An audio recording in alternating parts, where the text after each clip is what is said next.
حیدرآباد ہیسکو کے chief executive officer فیض اللہ ڈاری نے آج اپنے دفتر میں صبح 11 بجے سے دوپہر 1 بجے تک بجلی صارفین کے مسائل سننے کے لیے کھلی کچہری کا انعقاد کیا۔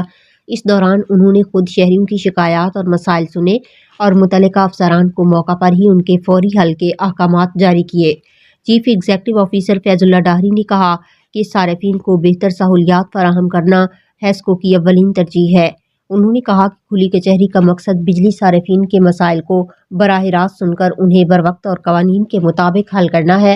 انہوں نے مزید کہا کہ ہیسکو کی سروس پالیسی اس بات کا واضح ثبوت ہے کہ ادارہ اپنے معزز صارفین کی خدمت کے لیے سنجیدہ ہے، اسی لیے وہ خود روزانہ 2 گھنٹے صارفین کے لیے مختص کر کے ان کے مسائل سن رہے ہیں۔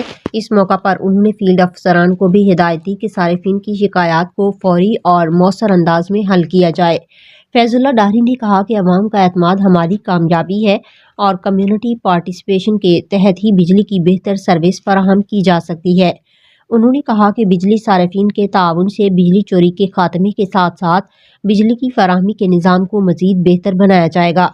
انہوں نے اس عزم کا اظہار کیا کہ ہیسکو عوام کو زیادہ سے زیادہ سہولیات فراہم کرنے اور بجلی کی بلا تعطل فراہمی یقینی بنانے کے لیے ہر ممکن اقدامات جاری رکھے گی۔